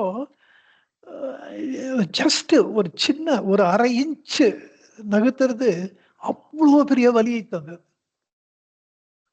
அப்பதான் நான் நெனச்சேன், I learned more in my pain then I was rather to put it in English, I learned more in suffering when I was deceased then I was at ease. Deceased அர்த்தம் என்ன? You are not at ease. That means you are deceased. அது English லாங்குவேஜ்க்கே உரிய சில பியூட்டிஸ்ல அதுவும் ஒன்று. அந்த மாரி. அப்பதான் நான் நெறைய தெரிஞ்சுக்கிட்டேன். ஸோ இந்த உடல் என்பது அவ்வளவு இந்த துன்பம் இருக்கின்றது என்றால், இதற்கு நேர் எதிர்மாறாக எக்ஸ்ட்ரீம் ஆப்போசிட் இதுல அளவு கடந்த ஒரு பேரின்பம் கண்டிப்பா இருந்தே ஆகணும். நம்ம நினைச்சு பார்ப்பதையெல்லாம் விட அதிகமா அந்த இன்பம் இருக்கும். அதைத்தான் பேரின்பம் பிளிஸ் அப்சல்யூட் அப்படி சொல்கிறார்கள். இப்படியெல்லாம் தெரிஞ்சது. வலியும் நமக்கு அந்நியம் அல்லவே. இந்த உள்ளது 40 இத படிக்கும்போது அதெல்லாம் தோன்றுது. அதனாலதான் என்னமோ இவ்வளவு நூல்கள் எழுதி முடிச்ச அப்புறம் உள்ளது 40 என் மேல ஃபோர்ஸ் பண்ணார் பகவான். இத நீ படின்றார். ஆக்சுவலா உங்களால நான் தான் கத்துக்கிறேன். உள்ளது 40ல பகவான பத்திய உண்மைகள மேலும் மேலும் இந்த உள்ளம் திடப்படுவதற்கு நீங்க தான் சகாயம் பண்றீங்க ஆக்சுவலா. அப்படி இந்த வலியும் நமக்கு அந்நியம் அல்லவே. இந்த ஆத்ம பேரின்பத்தினுடைய ஒரு நிழல் தானே இந்த துன்பம் என்பது, வலி என்பது. அது பகவான் எந்த அளவு அதனால தான் அந்த சாக்ஷாத் சர்வேஸ்வரன் ஒரு வாட்டி அவருக்கு ஜாண்டிஸ் அஃபெக்ட் ஆச்சு. எச்எம்ஆள் பாட்டின்னு நினைக்கிறேன். பகவான் சாப்பிடாட்டா அந்த அம்மா சாப்பிட மாட்டா. பகவான் நாட்கணக்கில் இந்த ஜாண்டிஸ்னால மஞ்சகாமாலையினால சாப்பிடாம இருந்தார். அந்த அம்மாவும் சாப்பிடல. இது என்ன விபரீதமா இருக்கே! நீ சாப்பிடம்மா. நீங்க நீங்க ஏன் சாப்பிடாம இருக்கீள்? இது எனக்கு ஒரு வியாதி வந்திருக்கு. உங்களுக்கு ஏன் நீங்க சாப்பிடாட்டா நான் சாப்பிட மாட்டேன் பகவான். அப்படின்னு தீர்மானமா சொல்லிட்டார். வேற வழி இல்லாம பார்த்தார் பகவான். ஒரு லெமன் ஜூஸ குடுங்கன்னு அந்த ஒரு வியாஜ்யத்த கொண்டு குடிச்சுப்புட்டு அடுத்த நாளே சரி பண்ணிட்டார். அவருக்கு ஜாண்டிஸ் வந்தது அவ்ளோ நாளு கஷ்டப்பட்டவரு ஒரே செகண்ட்ல சரி பண்ணிட்டார். ஒரே ஒரு இதுல. அந்த அம்மா அத சொல்லி பிற்காலத்துல, இந்த புற்றுநோய நீங்க அது மாரி சரி பண்ணிக்கோங்க அப்டின்னா. அப்போ அவரு சிரிக்கிறார். சாப்பிட்ட இலைய மறுபடியும் எடுத்து யூஸ் பண்ணுவாளா என்ன அப்படின்னு. இது ஒரு காலம் வந்தாச்சு. இந்த உடல் அது இருக்க அது அது செய்ய வேண்டிய காரியத்தை அதனால் செய்ய வேண்டிய சரீரத்தினால பண்ண வேண்டிய காரியங்கள்லாம் அது பண்ணி முடிச்சாச்சு. அந்த அர்த்தத்துல சொல்ட்டாரு. இனிமே இதெல்லாம் நான் ரென்யூ பண்றதா இல்ல அப்படின்னு. அவ்வளவு பெரிய சர்வசக்திமான். ஏன் அவர் புற்றுநோயை வரவழைத்து அந்த நோயே வலி. அது அந்த துன்பத்தின் எல்லை. நம்ம ஏன்டா உயிரோட இருக்கோம்னு தோணும். அதுக்கெல்லாம் கம்பேர் பண்ணா ஸ்பைனல் பெயின் எல்லாம் ஒண்ணுமே இல்ல. அது அந்த சமயத்துல நம்மளுக்கு அது அவ்வளோ பெருசா இருந்தது. 4வது படிக்கிறவனுக்கு ஐஏஎஸ் பாஸ் பண்றவனுக்கும் 4வது படிச்சு பாஸ் ஒரே மாரி டென்ஷன் ஒண்ணுதான். 12வதுன்னு வச்சுக்கலாமே. 12த் வந்து டிசைட்ஸ் யுவர் லைஃப். நல்ல மார்க் வாங்கியே தீரணும். அவ்வளோ டென்ஷன். அது இது equal to your IAS tension மாரி தான். டென்ஷன் சேம் தான். அதனால அது ஒரு ஒரு கோடி காமிக்கிறார் பகவான். உனக்கு இப்படி இருக்கு. தெரிஞ்சுக்கோ. இதெல்லாம் ஒரு கருணை. 3 மாசம் ஆடா மாசங்காம பெட்ல படுத்துட்டு இருக்கணும்ன்றது அது ஒரு கருணை. இப்ப நினைச்சு பார்த்தா. அப்போ அத துன்பம்னு நினைச்சுண்டா துன்பம். If you can take your mind off and be with Bhagavan consciously, அது அவ்ளோ துன்பம் இருக்கும். வலியும் நமக்கு அந்நியம் அல்லவே. எவ்வளவு பெரிய வார்த்தைகள் இது. இதுதான் பகவான். அந்த பகவான் நமக்கு கற்றுக் கொடுக்கின்ற விதம், வார்த்தைகளினாலும் சரி, அவர் வாழ்ந்து காட்டிய விதத்திலும் சரி, இந்த பாடல் முழுக்க முழுக்க இந்த பகவான் நமக்கு விடுக்கின்ற செய்தி என்னவென்றால், அவர் வாழ்ந்த வாழ்க்கை. Is very life is the message. அதைத்தான் இந்த பாடல் சொல்கின்றது. இது இந்த ஞானிக்கும் அஞ்ஞானிக்கும் இருக்கின்ற வேறுபாட்டை ஸ்பெசிபிக்கா சொல்றது. ஞானி முகத்துல ஒரு பெரிய ஆராவா இருக்கும், ஒளிவட்டமா இருக்கும். அப்படிலாம் இருக்காது. அவளும் நம்மள மாதிரி ஒரு நார்மலா தான் இருப்பா, நார்மலா தான் பேசுவா. உலக விவகாரங்களை நம்மளை போலதான் அவளும் செய்வா. ஆனால் மனதளவிலே அவள் த ஆட்டிடியூட், டெம்பரமெண்ட், their approach, இவா 2 பேருக்குள்ள there is a huge difference. ஒருத்தர் எப்பவுமே ஞானி அமைதியிலும், மோனத்திலும், ஆனந்தத்திலும் ஆழ்ந்து செயல்படுகிறார். எந்த விதத்திலும் அவர் துன்பத்தை அவருக்கு அவரை சுற்றியும் துன்பங்கள் இருக்கும். பகவானை சுத்தி ஒரு புற்று நோயின்னு வந்த மாதிரி. அது மட்டுமா அவரை சுத்தி நிறைய டே டு டே அவர் ஒரு குடும்பத்தை மேனேஜ் பண்ண வேண்டியிருந்தது. அவரை சுத்தி அவருக்கே உரித்தான பொறுப்புகள், கடமைகள் எல்லாம் இருந்தன. எல்லாத்தையும் அவர் செய்தார். ஒண்ணுத்திலையுமே பாக்கி வைக்கல, குறை வைக்கல. அத்தனையும் சந்தோஷமா செய்தார். அந்த ஆனந்தத்திலே ஆழ்ந்து அமிழ்ந்து அப்படியே அந்த இன்பத்தை மற்றவர்களுக்கும் எஸ் கோகன் இல்லைன்னு சொல்வாரா? இந்த உடல் இந்த புற்றுநோயினாலே வாடி வதங்கி போய் இருக்கின்றது. ஆனால் அவருடைய முகத்திலிருந்து வெளியே வருகின்ற அந்த ஆத்ம தேஜஸ், அந்த கிரணங்கள், ஒளிக்கதிர்கள் என் உள்ளத்திலே புகுந்த அளவற்ற சாந்தியை கொடுக்கின்றன. எங்கிருந்து பெற்றாய் இப்பெரும் சக்தி? உடல் வாடி போய் இருக்கின்றது. ஆனால் அந்த கண்களில் இருந்து வருகின்ற ஒளியோ ஆச்சரியப்படுத்துகின்றது. அந்த ஒளி என் உள்ளே புகுவதை என்னால் தடுக்க முடியவில்லை. இப்படிப்பட்ட ஒரு மனிதனுடைய உடலிலே அந்த ஒரு பெரும் சக்தி வெளிப்பட்டதை கண்கூடாக நான் பார்க்கிறேன் என்கிறார். அந்த தினமும் பார்க்கிறேன். உடலே daily his body is terribly affected by this wear and tear, by this dreaded disease. அவருடைய முகமும் அன்றளந்த தாமரையை போல பிரகாசித்துக் கொண்டிருக்கின்றது. வந்தவர்களுக்கெல்லாம் இன்பத்தை வாரி வாரி வழங்கி கொண்டிருக்கிறது. இதுதான். ஆனா அஞ்ஞானியோ அந்த துன்பத்திலே துவண்டு போவான். ஞானியோ அந்த துன்பமும் நான் தான் என்று ஏற்றுக்கொள்வான். இந்த பெரும் வித்தியாசத்தை, வேறுபாட்டை இவர்களுக்கிடையே இதுதான் இருக்கின்ற வித்தியாசம் என்று சொல்லி இதை அடுத்த பாடலிலும் உறுதி செய்கிறார் பகவான். அதாவது பாடல் 18 அங்கே உடலை வைத்து சொன்னவர் இங்கே உலகத்தை வைத்து சொல்லுகிறார். உலக தோற்றத்தை வைத்து சொல்லுகிறார். உலகு உண்மையாகும் உணர்வு இல்லார்க்கு உள்ளார்க்கு உலகளவாம் உண்மை உணரார்க்கு உலகினுக்கு ஆதாரமாய் உருவற்று ஆறும் உணர்ந்தார் உண்மை இதாகும் பேதம் இவர்க்கெண். இங்கே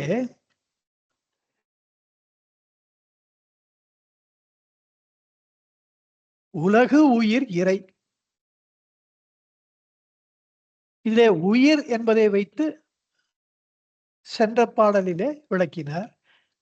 உலகு அடுத்த மும்முதல்களிலே மற்றொரு முதல், அதை வைத்துக் கொண்டு இந்த பாடலை விளக்குகிறார். இந்த உலகம் என்பது ஞானிக்கும் அஞ்ஞானிக்கும் உண்மையே. அவர் 2 பேருக்கும் உலகம் உண்மையாத்தான் கண்டு தெரியறது. அந்த உண்மையை உணர்ந்து இந்த உலகம்னு ஒண்ணு இருக்கு. சில பேரு நான் துறவரம் மேற்கொண்டு காட்டுக்கு போயிடுறது. அத பகவான் இன்னும் ஒத்துட்டதா தெரியல. பால் பிரண்டன் கிட்ட கூட ஒரு வாட்டி அவரு ஒரு லண்டன் மாநகரத்துல அபார சம்சாரத்திலே மூழ்கி இருக்கின்றவன் ஏகாங்கியாக இருக்கலாம். அதே சமயத்தில ஒரு காட்டிலே ஏகாங்கியாக இருப்பவன் அபார சம்சாரம் செய்தவனாக இருக்கலாம் செய்கின்றவனாக இருக்கலாம். எல்லாம் மனம் தான் காரணம் என்றார். அப்ப இது எனக்கு புரியலையே என்றாரு. அப்போ அவர் சொல்ல there cannot be a conflict between work and wisdom அப்படின்றார் பகவான். அவருக்கு புரியறதுக்காக. இருவருமே உலக விவகாரங்களிலே ஞானி அஞ்ஞானியும் உலக விவகாரங்களில் ஈடுபடுகிறார். ஞானியும் உலக விவகாரங்களில் ஈடுபடுகிறார். இருவருமே இந்த உலகம் என்பது உண்மை என்பதை ஏற்றுக்கொள்ளுகிறார்கள். அதனால தான் they play their own roles. அஞ்ஞானிக்கு நாம் எப்படிப்பட்ட ஒரு ரோல் நம்முடைய பாத்திர படைப்பு என்ன, நாம் என்ன செய்ய வேண்டும் என்று தன்னுடைய பங்கு தெரிவதில்லை. ஞானிக்கோ தெரிந்திருக்கின்றது. இதுதான் வித்தியாசம்.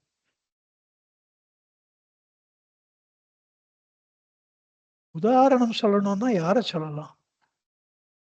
எப்பொழுதுமே எங்க செக்ரட்டரி எம்.கே. வைத்தியநாதன் இருந்தார். நான் நம்ம ரமண பக்த சமாஜத்துல நெறைய வாரம் பேசின காலங்கள் உண்டு ஒரு காலத்துல. அப்போ பேசும்பொழுதே சில சமயம் அவர் முதல்ல வந்து பேசி முடிச்ச உடனே சொல்லியிருந்தார், "சார் ஏதாவது ஒரு உதாரணம் சொல்லுங்க சார்ன்னு." நான் மறந்துருவேன். நான் பாட்டுல இந்த சப்ஜெக்ட்ல அப்படியே சீரியஸா போயிடுவேன். அப்புறம் பார்த்தார். 2 வாட்டி பார்த்தார், 3 வாட்டி பார்த்தார். பொறுமையா நீங்க உதாரணம் சொல்லுங்க சார். ஏதாவது ஒரு உதாரணம் சொல்லுங்க. அப்புறம் பேசும்பொழுதே, "சார் இப்போ ஒரு உதாரணம் சொன்னா தான் சார்" அப்படின்னு கோச்சிப்பார். "ஒரு உதாரணம் சொல்லுங்க சார்" அப்படின்னுவார். அப்படி அது அந்த அறிவுரை நான் வந்து ரொம்ப சீரியஸா எடுத்துண்டேன். எடுத்துன்னு அதுக்கப்புறம் நான் எ எப்ப பார்த்தாலும் ஏதாவது ஏதோ ஒண்ணு சொல்லணும்னாலும் ஏதாவது உதாரணம் கிடைக்குமான்னு யோசிப்பேன். இப்போ நீங்க கிருஷ்ணரையும், ஸ்ரீ கிருஷ்ணரையும், அர்ஜுனனையுமே எடுத்துக்கங்களேன். அர்ஜுனன் அஞ்ஞானி. ஸ்ரீ கிருஷ்ணரோ ஞானி. கிருஷ்ணர் என்ன சொல்றார்? உலக வாழ்க்கையில தன்னுடைய கடமைகளை ஒழுங்கா பண்ணணும். You should not indulge in escapism. உன்னுடைய பொறுப்பையும், கடமையையும் தவிர்ப்பதற்கு நீ முயற்சி செய்யக்கூடாது. தவிர்க்கக் கூடாது. நீ செய்யணும். ஆனால் இந்த உலகம் பொய் என்று கருதி வரட்டு வேதாந்தம் பேசிக்கொண்டு செய்யாம இருக்கக்கூடாது. அதே சமயத்திலே இந்த உலகம் உண்மை என்று நினைத்துக்கொண்டு, அதிலே அளவு கடந்த பாசத்தை வைத்து, அதனாலே மதிமயங்கி, அதனாலேயும் வேலை செய்யாம உட்றக்கூடாது. அர்ஜுனன் பண்ணது அதுதான். அவன் என்னுடைய தாத்தா பீஷ்மர கொன்னு, துரோணர் என்னுடைய உயிருக்கு உயிரா அவன் நேசித்த ஆசிரியர் துரோணர். இவாளெல்லாம் பண்ணிட்டு, அந்த ஆச்சாரிய குமாரன் அஸ்வத்தாமனை எல்லாம் பண்ணிட்டு, இவர்களை எல்லாம் இழந்து, என்ன இன்பத்தை நான் அனுபவிக்கப் போகிறேன்? நான் இந்த யுத்தத்திலே ஈடுபட மாட்டேன். இதுதான் அளவு கடந்த ஒரு பாசத்தினாலே கடமையை செய்யாம விட்டுறது. அதனால தான் சொல்றேன். பற்றற்று பணிபுரிய வேண்டும்ன்றார் கிருஷ்ணர். ஆனால் பணி புரிய வேண்டும். நமக்கு உண்டான கடமையை விட்டுடக்கூடாது. இவன் அர்ஜுனன் ஒரு வறண்டு வேதாந்தத்தை வேற பேசுறான் அப்போ. நீங்க பகவத்கீதா அந்த பேசினதெல்லாம் ஃபர்ஸ்ட் சாப்டர் படிச்சா தெரியும். வேதாந்தத்தை எப்படி அவன் மிஸ்கோட் பண்றான்றதெல்லாம் தெரியும். அதெல்லாம் பார்த்து கிருஷ்ணர் சிரிச்சுட்டு இருப்பார். இவனுக்கு இப்போ நம்ம வழிகாட்டுதல் ரொம்ப ரொம்ப அவசியம் தீர்மானம் பண்ணிடுறாரு. அந்த நட்ட நடு இதுல யுத்தத்தின் போது இவன் இப்படி ஒரு சோகத்துல மாட்டிட்டு இருக்கானே, இது கம்ப்ளீட்டா தீர்த்தாதான் இவன் ஒழுங்கா மனச வச்சு யுத்தத்துல ஈடுபடுவான். இல்லன்னா பணம் அரகுறை வேலை பண்ணுவான். அப்படின்னு தான் அவருக்கு உபதேசம் பண்ணார். அவருக்கு பிராக்டிகல் வேதாந்தா அவருதான் விவேகானந்த சுவாமி பிராக்டிகல் வேதாந்தான்னு பேசினதெல்லாம் படிச்சாதான் ஸ்ரீ கிருஷ்ணனுடைய ஆட்டிடியூடே புரியும்.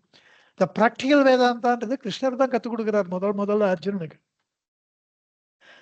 அவன இந்த உலகத்தை நீ உண்மை என்று கொண்டு, இதிலே இருக்கின்ற நியாயம், நேர்மை, நீதி, அநீதி இவைகளையெல்லாம் உண்மை என்று கொண்டு, நீதியின் பக்கம் நீ நிற்க வேண்டும். இந்த நீதியின் பக்கத்திலே நின்று அந்த நீதியை நிலைநாட்டுவதிலே உன் மனம் எப்பொழுதும் இருக்க வேண்டும்.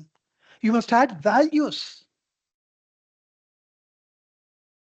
The values that have sustained this country for the past about 10,000, 15,000 years.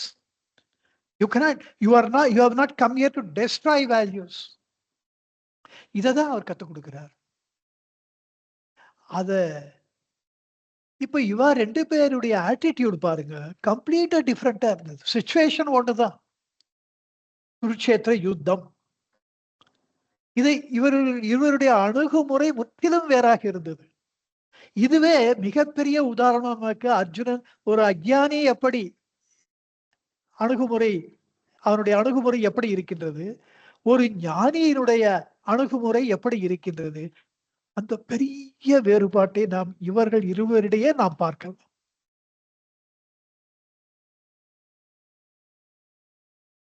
Jarasandhan 17 முறை படையெடுத்தான். ஒவ்வொரு முறையும் அவனை தோற்கடித்து அனுப்பிச்சு வச்சார் ஸ்ரீகிருஷ்ணர். அந்த யுத்தத்திலிருந்து அவர் பின்வாங்கவில்லை. அந்த ஜராசந்தன் ஒரு முறை நான் கூட நினைச்சுப்பேன், 17 தடவை பண்றதுக்கு என்னத்துக்கு இவர் அவ்வளவு பொறுமையா இருந்திருக்காரு, அவரை சமகாரம் பண்றதுன்னா அவரே பண்ணிட்டு இருக்கலாமே. அப்பதான் தெரிஞ்சது, 17 முறையும் அவனுக்கு வேண்டியவர்களை எல்லாம் கூப்பிட்டுட்டு வந்துருந்ததுதான், ஒரு கூட்டணி வச்சுட்டு அந்த ராஜாக்களை எல்லாம் பதம் பண்ணுவார், இவனை மட்டும் உயிரோட விட்டுருவார். He was making him an instrument to bring all his evil forces, evil friends எல்லாரையும் பண்ணிட்டு இவனை தன்னந்தனியன் ஆக்கினார்.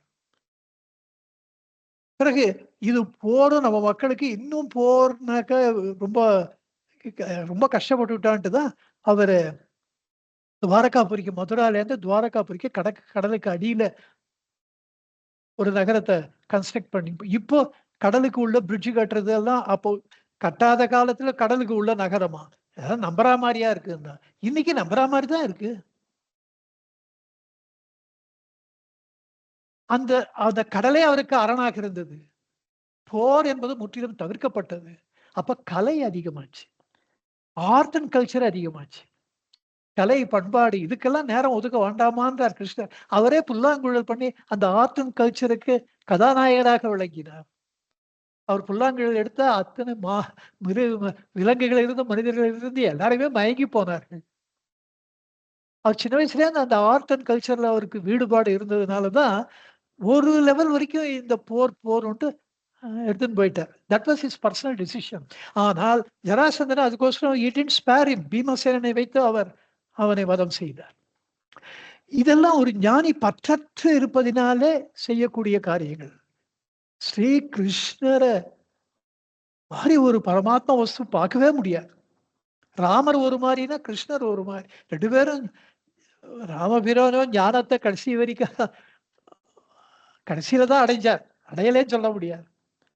அவர் கர்மயோகி, கர்மத்தை பண்ணி அவருடைய கடமைகளை செய்து செய்து செய்து அதனாலேயே அவர் ஞானியானார். ஸ்ரீகிருஷ்ணர் பிறக்கும் போதே ஞானியா பிறந்தார். ஆகவே இந்த அஞ்ஞானிக்கு ஆன்மாவினுடைய, இப்போ ஆன்மான்னு வச்சுட்டா அதுக்கு 5 அம்சங்கள் இருக்கு. சத்து சித்து ஆனந்தம் என்கின்ற 3 சத்தியாம்சங்கள், நாமம் ரூபம் என்கின்ற மித்தியாம்சங்கள். மித்தியைனா பொய், நிலையற்றது, அனித்தியமானது. ஆகவே இந்த அஞ்ஞானி இந்த ஆத்மவஸ்துவினுடைய மித்தியாம்சங்களை நம்புகிறான், நாம ரூபங்களை நம்புகிறான். ஆகவே அவனுக்கு சத்தியாம்சங்களாகிய சத்து சித்து ஆனந்தங்கள் அவனுக்கு எட்டாக்கனியாகி விடுகின்றன. ஆகவே from absolute point of view,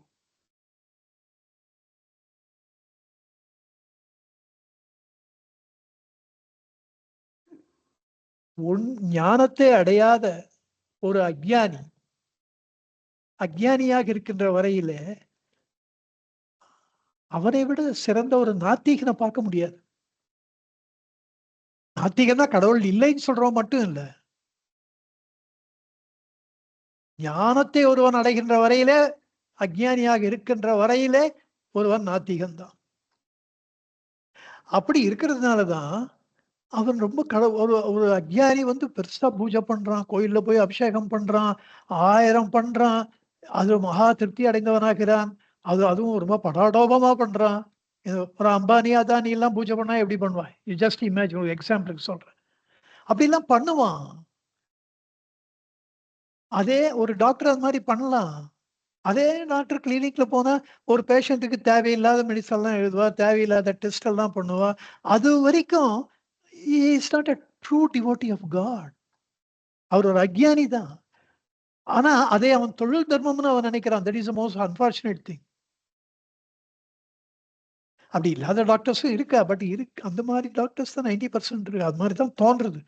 ஏன்னா அந்த மெடிக்கல் ஃபீல்ட்லயே 2 டாக்டர்கள் ஒரு பெரிய புக்கே எழுதியிருக்கா இத பத்தி. எப்படியெல்லாம் இவ how they prescribe all unwanted test, unwanted prescribe unwanted medicines. It's a big racket. இதுக்கெல்லாம் மூல காரணம் நம்ம ஒரு தலைமுறையை உருவாக்க வேண்டும். ஞான தமிழ்ல அதான் நம்ம we are trying to do. நல்லவனுக்கு ஒரு சட்டம், கெட்டவனுக்கு ஒரு சட்டம்னு இருக்க முடியாது. சட்டம் ஒரே மாதிரி தான் இருக்கும். அங்க ஜட்ஜு உட்காந்து அதை பிராக்டிஸ் பண்ற ஜட்ஜை பொறுத்து தான் ஜட்ஜ்மெண்ட். ஒரு காலகட்டத்துல ஜட்ஜ்மெண்ட் வந்தா குற்றவாளி உண்மையிலேயே குற்றம் செய்தவனா இல்லையான்னு தெரியும். இப்பெல்லாம் ஜட்ஜ்மெண்ட் வந்தா அதாவது குற்றவாளி நல்லவனா கெட்டவனா தெரியும். இப்பெல்லாம் ஜட்ஜ்மெண்ட் நான் பாக்குறேன், ஜட்ஜு நல்லவரா கெட்டவரா தெரிகிறது. அப்படி ஆயிடுது காலம். தட் இஸ் பிகாஸ் இந்த அறியாமை. இதற்கு ஒரே வழி அறிவை உண்டாக்குவதுதான். At least theoretically, at least intellectual. அதனால ஒருவன் உந்தப்பட்டு நாம் நேர்மையாக இருக்க வேண்டும் என்ற நல்ல சிந்தனைகள் அதிகமானால் உலகம் மேம்படும். அதுதான் நாம் கடவுள் நம்பிக்கை உடையவராக இருக்கிறோம் என்று நினைக்கின்ற ஒருவன் எவ்வளவு அஞ்ஞானியாக இருக்கிறான், எந்த அளவுக்கு நாத்திகனாக இருக்கிறான் என்பதை அவன் உணர்வதில்லை. அதற்காக இவ்வளவு சொன்னேன்.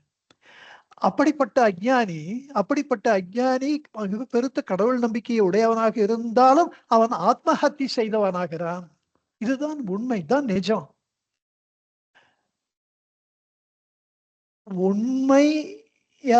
உண்மையே சொரூபமாக திகழ்கின்ற நிஜான்ம வஸ்துவை அவன் நித்தியமில்லாத நாமரூபங்களாகிய மித்தியாம்சங்களை கொண்ட உலகமாக்கி அதை உண்மை என நம்பி அவன் ஆத்மஹத்தி செய்கின்றான். இத உபனிஷத் சொல்றது, நான் சொல்ல. இப்படி அஞ்ஞானத்தில் மூழ்கிய பாமர மக்களுக்கு மட்டும் இல்லாமல் சர்வசாஸ்திர அத்வைத வேதாந்த பண்டிதர்களுக்கும் இதெல்லாம் பொருந்தும். இதோ ஒரு டாக்டருக்கு ஒரு அரசியல்வாதிகள் தான் மட்டும் இல்லை, ரொம்ப படிச்ச புத்திமான்களுக்கு கூட as long as they are immersed in அக்ஞானா, ignorance, இவர்களுக்கு இப்படின்னா சைவ சித்தாந்தத்துல இருந்துட்டு இந்த மாதிரியான ஆத்திகளை பத்தி நம்ம சொல்லவே வேணாம். ஏன்னா இவர்கள் எல்லோருமே ஆத்ம ஞானத்தை அடையாத வரையில அஞ்ஞானிகள் தான். வேதாந்த சித்தாந்த வார்த்தை ஜாலங்களிலே ஆத்திகம் பேசுபவர்கள் அவர்களுடைய நடைமுறை வாழ்க்கையிலே ஆன்ம உணர்வு என்பது கொஞ்சம் கூட இல்லாமல் பரம நாஸ்திகர்களாக வாழ்கிறார்கள். இதை சொல்வதற்குத்தான் பகவான் சொல்கிறார், உலக உண்மையாகும் உணர்வு இல்லார்க்கு. மறுபடியும் சொல்றேன், உலக உண்மையாகும் உணர்வு, இந்த ஆன்ம உணர்வு இல்லார்க்கு. அந்த ஒரே வரியில இவ்வளவு பெரிய கருத்தை வைத்து விடுகிறார் பகவான். பிறகு இந்த அஞ்ஞானியின் பார்வை உலக காட்சி ஒன்றையே காணுவதினாலே அவர்களுக்கு ஆன்மா தோன்றுவதில்லை. பாம்பு தோன்றுகின்ற வரையில கயிறு தோன்றுவதில்லை. ஆனா ஆன்மா பிடிபட்டு விட்டால் இந்த உலக காட்சியின் பொய்மை புலப்படும். இந்த உலக காட்சி என்பது இந்த தன்னுடைய ஆன்மாவாகிய தன்னுடைய நிழல் என்பது புலப்படும். அப்போ நியாயம் நேர்மை என்பதெல்லாம் திடப்படும். தவறான முறையிலே ஒரு பணத்தை சம்பாதிக்கணும்னு தோணாது. ஒரு ஞானி பிசினஸ் பண்ணா he will be above board. அப்படிப்பட்டவர்களை நாம் உருவாக்க வேண்டும். ஞானிக்கும் அஞ்ஞானிக்கும் இதுதான் ஒரு பெரிய வித்தியாசம். அதனால தான் உலக உண்மையாகும் உணர்வு இல்லார்க்கு என்கிறார். மேலும் அடுத்த வரியில அதாவது இந்த ஜீவபோதமோ ஆன்மபோதமோ ஒன்றைக்கொன்று ஒன்றாக தோன்றாது. என்னதான் ஆன்மா உண்மையாக இருந்தாலும் அதனுடைய நிழலாக பூமி இருந்தாலும் இந்த அஜ்ஞானிக்கு சாதாரணமா பார்க்கும்போது ஞானிக்கு ஆன்மா தோன்றும், உண்மை தோன்றும். அஜ்ஞானிக்கோ நிழல் தான் உண்மையாக தோன்றும். அதைத்தான் இன்னொருத்தர் கூட சொன்னாலே, பொன்னை மறைத்தது பொன்னணி பூஷணம் திருமந்திரத்துல. பொன்னில் மறைந்தது பொன்னணி பூஷணம், தன்னை மறைத்தது தன் தனு கரணங்களாம். தன்னில் மறைந்தது தனு கரணங்கள். தனுனா உடல், கரணங்கள்னா இந்த பஞ்சேந்திரிய பஞ்ச ஞானேந்திரியங்கள், பஞ்ச கர்மேந்திரியங்கள், அந்த கரணங்கள் இவையெல்லாம். தன்னில்னா இந்த நான் நான் தான் தான் என்று தழைக்கின்ற ஆத்ம வஸ்துவிலே அவை மறைந்து போகின்ற ஞானிக்கு. ஆனால் அஞ்ஞானிக்கோ தன்னை மறைத்தது தனு கரணங்களாம் என்கிறார். இதைதான் இன்னொரு பாட்டிலையும் அவரு மரத்தை மறைத்தது மாமத யானை, மரத்தில் மறைந்தது மாமத யானை, பரத்தை மறைத்தது பார்முதல் பூதம். பூமி முதலாகிய அண்டாண்ட கோடி சராசரங்கள் இந்த பரத்தை, பரமான்ம வஸ்துவை மறைத்தன. பரத்தில் மறைந்தது பார்முதல் பூதம். ஞானியின் கண்களிலோ இந்த பார்முதல் பூதம் மறைந்து விட்டது, பரத்தின் உள்ளே பரம்தான் தெரிகின்றது. ஆகவே இந்த உலக பொய்த்தோற்றம் தன்னுடைய நிழல்தான் என்பதை உணர்ந்தவனாக ஞானி இருக்கிறார். ஞானை யானை என்கின்ற அந்த ஞானம் கல்லுல பண்ணா, கல் தச்சருக்கு அந்த கல்லினுடைய தரம் தான் தெரியும், ஞான தெரியாது. ஆனா ஞான தெரிகின்ற அஜ்ஞானிக்கோ கல்லை பத்தியும் ஒண்ணுமே தெரியாது. இதைத்தான் ஞானை பத்தி நாயை சொல்வார், நாயை கண்டால் கல்லை காணோம், கல்லை கண்டால் நாயை காணோம்னா. நாய் போன்ற சிற்பத்துல அந்த கல் தச்சர் நாயை பார்க்க மாட்டார், கல்லை தான் பார்ப்பார், அது எந்த மாதிரியான கல்லுன்னு. ஆனால் அந்த அஜ்ஞானிக்கோ நம்ம போன்றவர்களுக்கோ நாய் தான், ஆஹா எவ்வளவு அழகா இருக்கு, தத்ரூபமா இருக்கு இந்த நாய், நாய் தான் கண்ணில் படும், கல்லு தெரியாது. அதுதான் அர்த்தம். அதுக்கு கல்லை கண்டால் நாயை காணோம், நாயை கண்டால் கல்லை காணோம். அப்படி இந்த உண்மையை வெளிச்சம் போட்டு நன்ன அடிக்கோடிட்டு கூற விரும்புவார். உலகினுக்கு ஆதாரமாய் உருவற்று ஆறும் உணர்ந்தார் உண்மை என்கிறார்.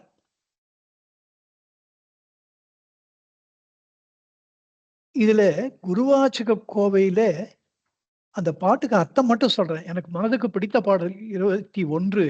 அதுல இறைவனுடைய படைப்பாக கண்ணெதிரே காணப்படுகின்ற உலகை நம்பி கழிக்கும் அஞ்ஞானிகளுக்கு இந்த உலகம் மெய்யாகும்.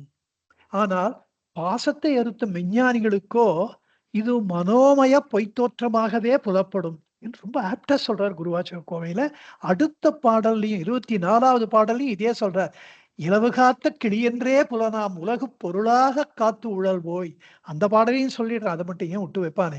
ஈசன் படைப்பாம் எதிரில் புலப்படும், ஈசனுடைய படைப்பாக எதிரிலே புலப்படும் காசினி மெய்யாக கழிப்பார்க்கு இந்த உலகத்தை மெய்தான் என்று நம்புகின்ற, அதிலே சந்தோஷப்படுகின்ற, அந்த உலகாதி சுகங்களிலே தெளித்துக் கொண்டிருக்கின்ற அந்த அஞ்ஞானிகளுக்கு பாசமய கற்பனையாம் மனோமாத்திரமே. இந்த உலகாதி சுகங்கள் அத்தனையும் பாச மன கற்பனையாகிய மனோமாத்திரமே. யாருக்கு? துயக்கரு தன்மை துணிவுற்றோர்க்கு, தன்னுடைய தன்னை பற்றிய உண்மையை அறிந்த ஞானிகளுக்கு இவை மனோ கற்பனைகளாக போய் முடியும் என்கிறார். அடுத்த பாடலிலே இலவு காத்திட்ட கிளி என்றே புலனாம் உலகு காத்து உழல்வோய். இலவு காத்து கிளியை போல இந்த உலகத்தை நம்பி உண்மையான இன்பத்தை அடையப் போகிறோம் என்று இலவு காத்து கிளியாக இந்த உலகாதி சுகங்களிலே உழன்று கொண்டிருப்பவர்களே, உலக புலப்படனான் மட்டும் பொருளேல். இந்த உலகம் நமக்கு கண்ணெதிரே தெரிகின்றது என்றது ஒரே காரணத்திற்காக அதை நீ நம்புவாயே, ஆனால் பொருளாம் புலப்படலால் காணற் புனல், காணல் நீர் என்பது கூட கண் எதிரே தெரிவதினாலே அது உண்மை என்பதை நீ ஏற்றுக்கொள்ள வேண்டும். நீ ஏத்துப்பியோ?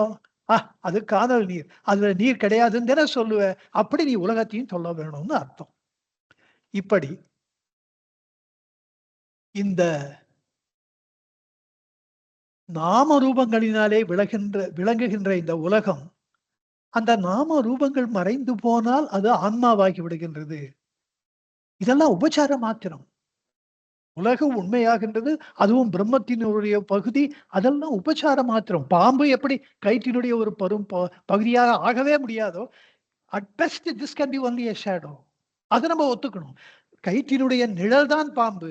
அதை போல இந்த பிரம்மத்தினுடைய நிழலாக இவைகள் இருக்கின்றன. அந்த நிழலை ஞானி உணர்ந்தவனாக இருக்கிறான். இந்த ஞானம் எழுதிய ஞானி ஒரு காலம் இவை இந்த பொய்த்தோற்றங்களை எல்லாம் நிலைத்தவை, இதே பிரம்மத்துக்கு ஒரு பகுதி என்பதை ஏற்றுக்கொள்ள மாட்டார். அஞ்ஞானியோ இந்த உலகம் தான் மெய் என்று நம்புவார். ஆகவே இந்த அஞ்ஞானி அதே மாதிரி இந்த அஞ்ஞானிக்கு எப்படி ஞானிக்கு இந்த உலகம் நிழல் மாத்திரம் என்பது உண்மையோ, அதை போல இந்த அஞ்ஞானிக்கு இந்த உலகம் மித்தியை, பொய்த்தோற்றம் என்றெல்லாம் சொல்லிக் கொண்டிருப்பது சொல்லளவுதான். Unless you realize yourself, unless you get rooted in values. அது மாதிரி அந்த நீதி, நேர்மை, நியாயங்களிலே அப்படியே ஊறி போவது என்பதுதான் ஆத்ம ஞானத்தை அடையாவிட்டாலும் ஆத்ம ஞானத்தை நம்மை கொண்டு போய் சேர்க்கும். அப்படி இல்லாட்டா இந்த அஞ்ஞானிகளுக்கு இவையெல்லாம் வெறும் சொல்லளவுதான். நாளெல்லாம் வேதாந்தம் பேசுவா, அந்த காரியம் வரும்போது வகையா கோட்டை விட்டுருவா. அவருடைய அன்றாட நடவடிக்கைகளே தெரியும் யார் ஞானி யார் அஞ்ஞானி என்பது. அதாவது போர்க்களத்திலே ஒரு போர் வீரன் அப்படியே தன்னுடைய உயிரை திறனமாக மதித்து அப்படியே அந்த பிரிட்ஜை போய் உட இல்லைன்னா அந்த பக்கம் இருக்கிறது நிகழ்ந்தது. அந்த பிரிட்ஜை உடைக்காட்டா அந்த பக்கத்தில் இருக்கிற சீனா வீரர்கள் இந்த பக்கம் வந்து 25,000 பேரை கொல்லுவா.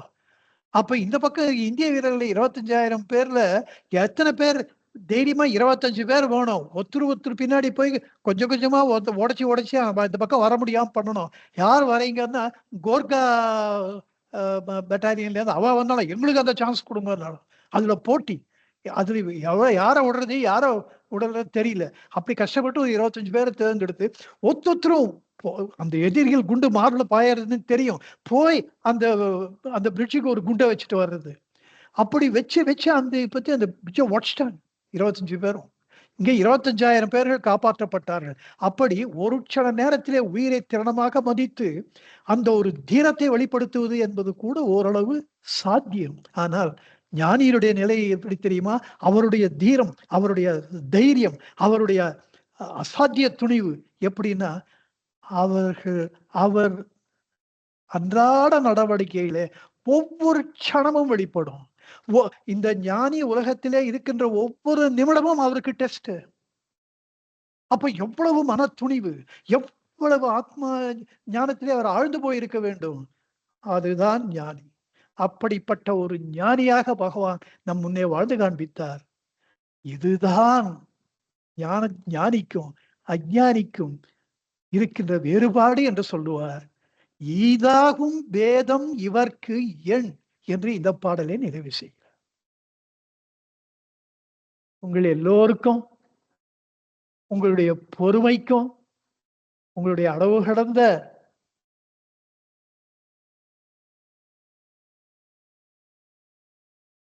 நிதானமா நான் இவ்வளவு தூரம் எக்ஸ்பிளைன் பண்ணத நிதானமா கேட்டு சுவைத்த உங்களுடைய அந்த மனப்பான்மைக்கு நன்றி கூறி, அடுத்த வகுப்பிலே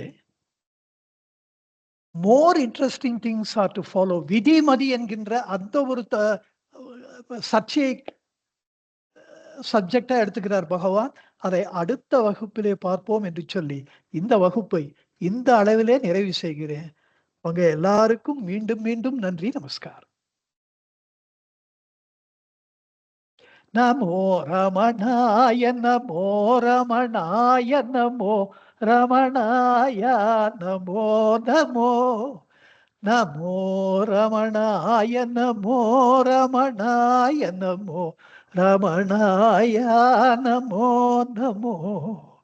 அண்ணாமலையான அருட்சக்தி வாழ்க, வளவேங்கடத்தினடியோன் வாழ்க, திங்கள் சூடி திருவருணை ரமணேசர் வாழ்க, அவர் அளித்த உள்ளது 40 வாழ்க, அதை சுவைக்கும் பேர் அதிர்ஷ்டம் பெற்றவர்கள் அனைவரும் வாழ்க, நீடூடி வாழ்க. வாழ்க வையகம், வாழ்க வளமுடன். திருச்சிற்றம்பலம், திருச்சிற்றம்பலம், திருச்சிற்றம்பலம்.